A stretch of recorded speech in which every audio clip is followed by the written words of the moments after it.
My name is Jonathan McDaniel from Victory Church Empowered, and I will be performing an original sermon, Tattletale.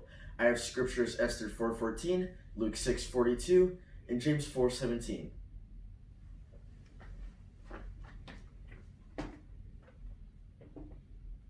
Hello, my name is Jonathan McDaniel, and growing up, I was what you might call a black or white kind of person. It's either black or white. No gray areas ever, right or wrong. My sister, however, was much more of a free-flowing, creative, as long as you're following the spirit of the law type person, also known as a normal kid.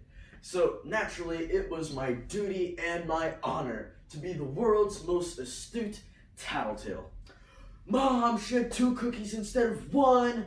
Mom, the coloring book said to use blue, but she's using pink.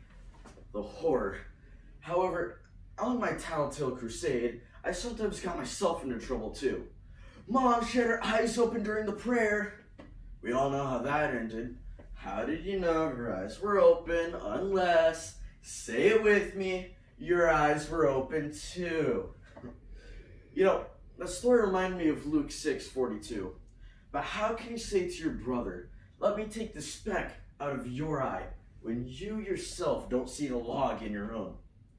When we are little, we are so good at finding that speck in other people's eyes.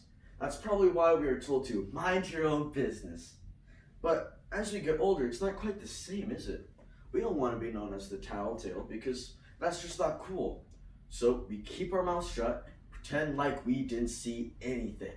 And you never tell on your friends, right? You back them up no matter what, because after all, it's not my business if someone's getting bullied. It's not up to me to do anything if a friend's hurting themselves.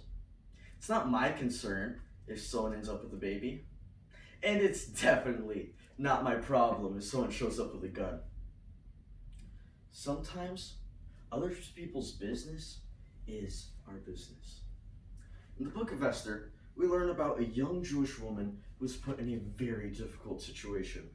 She was married to the king of Persia, making her queen. She learned of a plot to kill all the Jews. Esther knew the right thing to do was to tell the king.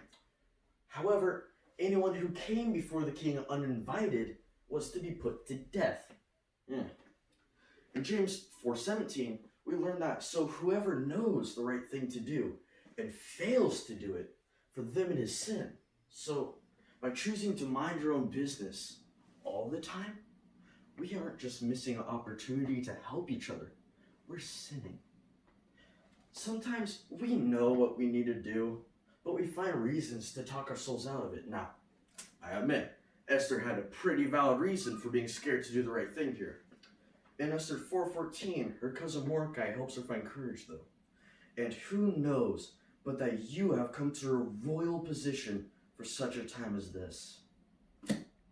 For such a time as this. You know, I think we all see the world around us in black or white.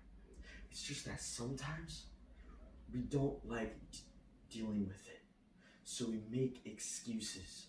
So we pretend to see the world in a gray and ignore the problem. Esther was put right where she needed to be. Perhaps he's doing the same thing with us. Perhaps it's your turn to save God's people. After all, maybe God intended for you to be there to be a witness against that bully, or to notice the marks on your friend's arm, or to speak to your friend about purity. Maybe it was his plan for you to see that person who seemed angry and about to lose control. And who knows but that we were put in our position for such a time as this. Ladies and gentlemen, speaking out to protect others is not being a tattletale. How many times do you think tragedies could have been avoided if we just spoke up when we suspect something was wrong? Esther was faced with the death penalty, and she still chose to do what was right. She didn't pretend to see the gray. She spoke out to protect others. I challenge all of us to be more like Esther, to stop pretending to see the gray, to stop making excuses for speaking out, and to stop minding our own business. Thank you.